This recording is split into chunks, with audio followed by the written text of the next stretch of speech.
Hi everyone, what's up and what's going down? How y'all doing today? It's Dizzy1 here bringing you another episode of NBA 2K18 Legends. My league taking on the Miami Heat led by Steve Nash, number 13, rocking the long hair right there. Hashtag bars. And then you got Dr. J, Julius Irving, going up against Lebron James of the New Jersey Knights, our expansion team. Hopefully we can come away with a victory. Let's see what we can do. Make sure to subscribe for more NBA content, guys. I will honestly say right now, you will not regret it. If you do love NBA 2K and you like content like this is the channel for you. Make sure to subscribe and let's just go along for the ride. Make this your community. Let's have a good time along the way. Getting a rejection on Al Jefferson. Harden now bringing the ball up. Nash is not a great defender, so we can get a... Woo! We just got around him right there, and we missed a shot. Oh my goodness, come on, James. We had that right there. Johnson with a pull-up. Not getting it. Yao Ming grabbing the rebound. And let's see what we can do. Try to get something going. I like making sure that we get the first shot of the game, and Harden this time, perfect release, gets the shot to go, crossing over Steve Nash, and that was a good one right there to get this started. I always like showing the first shot of the game, the first basket made, no matter what, no matter how long it takes, just because it gets you in the flow of the game, seeing how it might progress through the situation as the quarters go along. And Harden on the inside.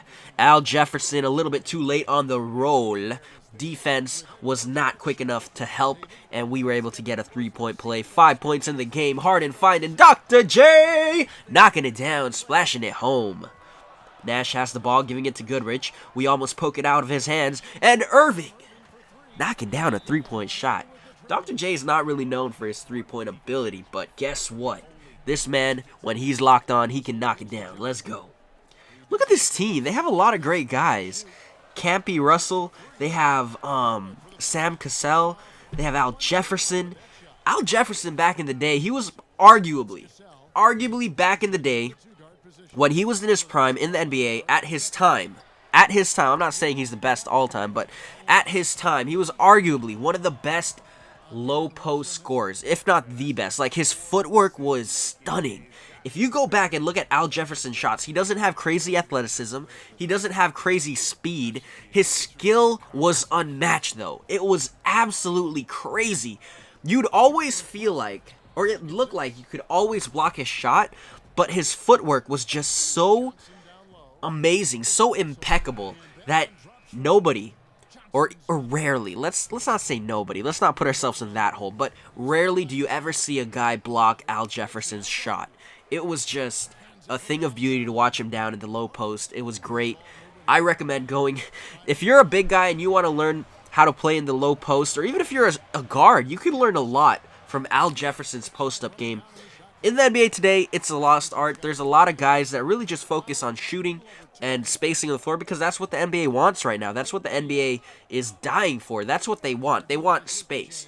But back in the day, if you wanted a guy to get you a bucket, you'd go to Al Jefferson because it's pretty much guaranteed, more often than not, that he'll get a shot off. And every time he gets that shot off, it's a good likelihood that it'll go in the basket. And who was that taking a shot? Gail Goodrich again. 23-21. Nash has the ball. I love watching Steve Nash play. His highlights are amazing, especially his uncanniness, his unpredictability, especially like his right hand, right foot layups, or his left hand, left foot layups, behind the back passes, no look passes. It was so fun to watch him play on the offensive end. Defensively, he'll make you cringe, but I mean, Steve Nash is one of the greats. He's just absolutely amazing.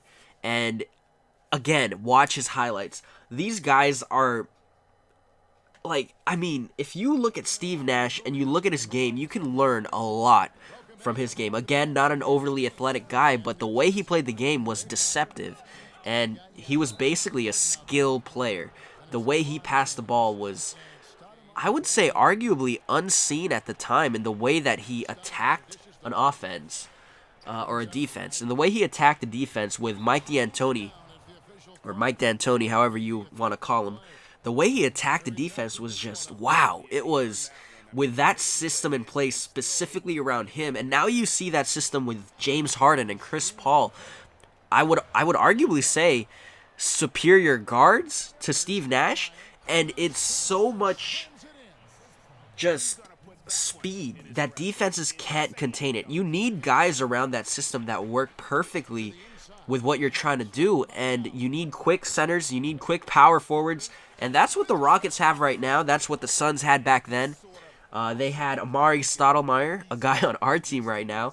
They had Joe Johnson. They had Leandro Barbosa. A lot of quick guys. Jason Richardson. Just so many good players. They had guys who could shoot the ball and guys down low that can run. And that's what you need in a D'Antoni system. And it worked well for Steve Nash. And right now it's working well for James Harden and Chris Paul. So if you guys want to see great offense and, well, basically just great perimeter offense attacking from the perimeter, always look at a D'Antoni system. If you want to see great inside offense, I would recommend looking more to a Phil Jackson type of situation.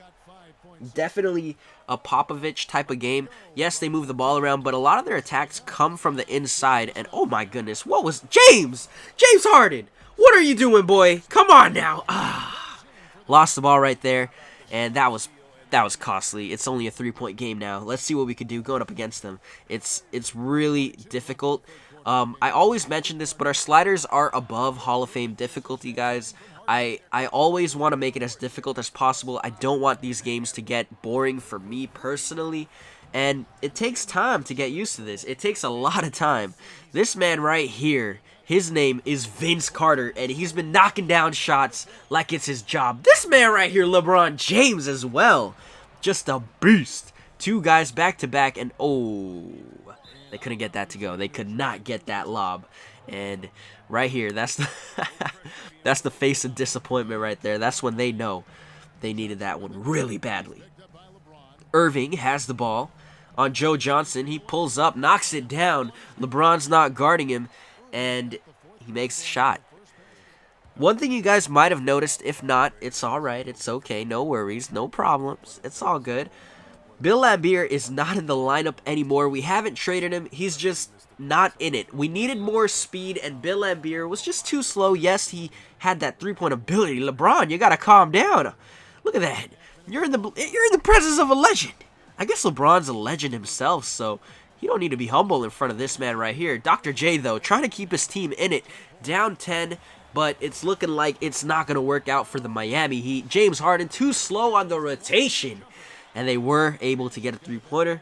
Look at this right here. Amari, wide open. Let's go and get it. Let's get this bucket right on Johnson. Let's back down and go around. Hashtag bars. We missed it, though. We missed it. No bars. No hashtags. It's all good. You got to make that shot. Let's go. Jefferson has it. Goodrich. But, what was I saying? I was saying something semi-important. LeBron James stopping Dr. J right there. But, I forgot what I was saying. I feel bad for doing that. That just makes me cry. LeBron all the way inside. Wow. Throwing it down on top of Al Jefferson, I want to say. That was a nice dunk. And I'm going to show respect to Dr. J and Steve Nash. This was a great game. Let's just run out the clock. Show some sportsmanship for these guys. And, wow. This was... Aw, Steve, don't cry, bro. You're gonna make me cry, man. LeBron not having any of it. But that's going to do it for this game, guys. We cleared out the crowd. Nobody wanted to stay, man. This was just absolutely crazy. Look at this right here. Look at this rejection on Steve Nash. His floater game was on point back in the day. But, oh yeah, if you want to see more of an inside type of game, I think I already mentioned it. But the Spurs, a lot of the things they do in New Orleans right now. Thank you guys so much for watching. I hope you guys enjoyed. Make sure to leave a like and subscribe.